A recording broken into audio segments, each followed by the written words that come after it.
ব্রিটেনের লেবার পার্টির মন্ত্রিসভায় স্থান পেয়েছেন বাংলাদেশি বংশোদ্ভূত 2 ব্রিটিশ এমপি। হ্যামস্টেড ও হাইগেট এলাকা থেকে চতুর্থবারের মতো নির্বাচিত এমপি বঙ্গবন্ধুর নাতনি টিউলিপ সিদ্দিক ইকোনমিক সেক্রেটারি ও সিটি মিনিস্টার হিসেবে জুনিয়র মন্ত্রীর দায়িত্ব পেয়েছেন। অন্যদিকে পঞ্চমবারের মতো নির্বাচিত হওয়া প্রথম ব্রিটিশ বাংলাদেশি বংশোদ্ভূত MP Rushnara Ali housing, community এবং স্থানীয় সরকার বিষয়ক মন্ত্রণালয়ের জুনিয়র মন্ত্রী হয়েছেন। মঙ্গলবার ব্রিটিশ প্রধানমন্ত্রী ও এমপিরা পার্লামেন্ট অধিবেশনের শপথ নেয়ার পর রাজা তৃতীয় চার্লস টিউলিপ ও রুশনারার মন্ত্রী হিসেবে দায়িত্ব পালনে সম্মতি প্রদান করলে আনুষ্ঠানিকভাবে ব্রিটিশ প্রধানমন্ত্রীর দপ্তর এই তথ্য প্রকাশ করে। লেবার পার্টি বিরোধী দলে থাকা অবস্থায় শ্যাডো ক্যাবিনেটে জুনিয়র মন্ত্রী হিসেবে দায়িত্ব পালন করেন রুশনারা আলী ও টিউলিপ সিদ্দিক। এবার মন্ত্রিসভায় স্থান করে নেয় উচ্ছ্বসিত ব্রিটিশ বাংলাদেশি কমিউনিটির সর্বস্তরের মানুষ।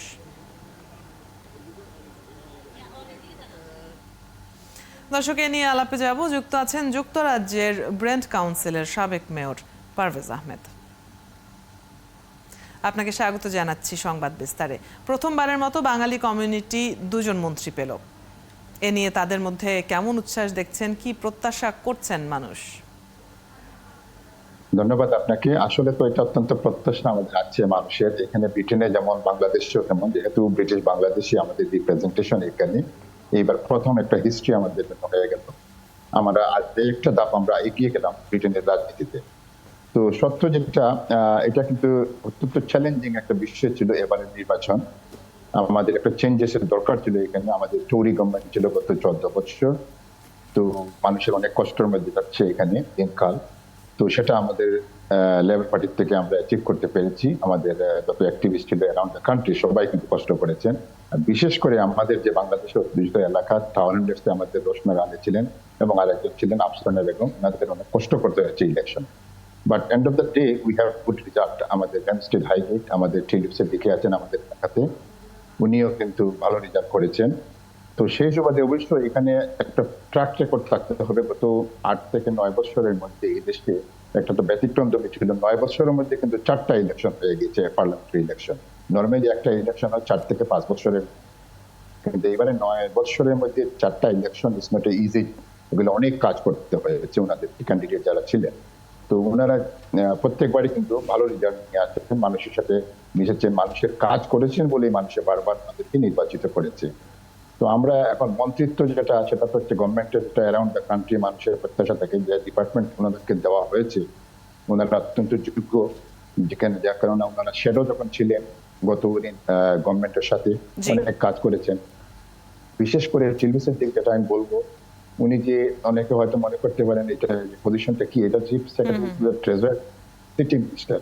নির্বাচনের আগে টিউলিপ যেটি বলেছিলেন যে আর্থিক খাতে প্রতিযোগিতা এবং প্রবৃদ্ধি বাড়ানোর ক্ষেত্রে যেসব বাধা রয়েছে সেগুলো অপসারণের উদ্যোগ নেওয়া হবে।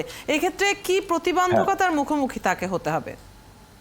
আসলে ওনার যে দপ্তর, যেটা ওনাকে যে পজিশন দেওয়া হয়েছে মিনিস্ট্রিতে, সেটা হচ্ছে actually directly business related. City হচ্ছে, আমাদের সিটিটা হচ্ছে লন্ডন সিটিতেই হচ্ছে একটা ইন্টারন্যাশনাল হাব ব্যবসায়ী কমিউনিটির জন্য। ইন্টারন্যাশনাল ব্যবসায়ীরা এখানেই, ওদের অনেক মেইন অফিস টফিস ওইগুলা। তো ওনাকে কিন্তু গত 2 বছর এই মেইন স্ট্রিম মিডিয়া বিজনেস কমিউনিটির সাথে কাজ করতে হয়েছে আমাদের ন্যাশনালি এবং ইন্টারন্যাশনাল। তো সেই দিক দিয়ে ওনার অনেক দায়িত্ব আছে এখানে। পজিশন পাওয়ার পরেও আরো বেশি করে বিজনেস ইনভেস্টমেন্ট করতে হবে বিজনেসে, এবং দেশের, আমাদের দেশ বলতে আমাদের ইউকের ব্যবসা বিদেশের মাটিতে বাড়াইতে হবে। ওইগুলো নিয়ে কেন যে কোনো জিনিসের বেটারমেন্ট সার্ভিস দিতে হলে মানুষের জন্য আপনার ফাইন্যান্সের দরকার। আমরা ফাইন্যান্সিয়ালি অনেক প্রবলেমে ছিলাম গত 14 বছর। তো এই জন্য প্রত্যেকটা ডিপার্টমেন্টের ছেলে, বিশেষ করে ওনার যে ডিপার্টমেন্ট, সেটা অত্যন্ত জরুরি এবং অত্যন্ত চ্যালেঞ্জ। এটা চ্যালেঞ্জের বুকে উনি কাজ করবেন এবং খুব যোগ্য। আই ক্যান শিওর উনি আমাদের জন্য ভালো একটা কাজ, সুনাম নিয়ে আসবেন এই মন্ত্রিত্ব থেকে, এবং আগামীতে উনি অবশ্যই আরো প্রমোশনের দিকে যাবেন।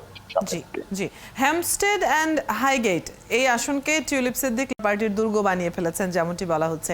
স্বাভাবিকভাবেই তার প্রতি ভোটারদের প্রত্যাশা অনেক থাকবে। আপনার কি মনে হয় তিনি কতটা পূরণ করতে পারবেন?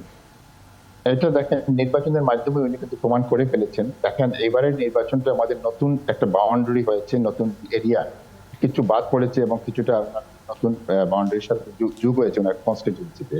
তো প্রত্যেকটা ইলেকশনে কিন্তু উনি ছিল, ওনার যে প্রথম যে ইলেকশন সেটা ছিল অনলি 42 ভোট মেজরিটি ছিল, 42। তো সেই 42 থেকে আজকে উনি প্রত্যেক ইলেকশনে কিন্তু সবসময় বাড়িয়ে গিয়েছেন উনার মেজরিটি। এই ইলেকশনেও কিন্তু উনি প্রায় হাজার খানেক ভোট বেশি পেয়েছেন গত ইলেকশন থেকে।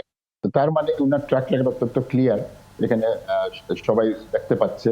এবং আমাদের লোকাল যে কনস্টিটিউয়েন্ট যারা, সবাই কিন্তু উৎসাহ নিয়ে কাজ করেছে উনার জন্য। এখানে কোনো কালার ছিল না, সবাই মিলেই কাজ করেছে। এর জন্য এই রেজাল্ট আমাদের আমরা অ্যাচিভ করতে পেরেছি।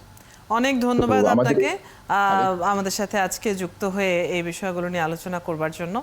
দর্শক, আমাদের সাথে যুক্তরাজ্যের ব্রেন্ট কাউন্সিলের সাবেক মেয়র পারভেজ আহমেদ যুক্ত ছিলেন এতক্ষণ। যুক্তরাজ্যের নির্বাচনে বাংলাদেশিদের সাফল্য প্রসঙ্গে আলোচনা হচ্ছিল তার সাথে।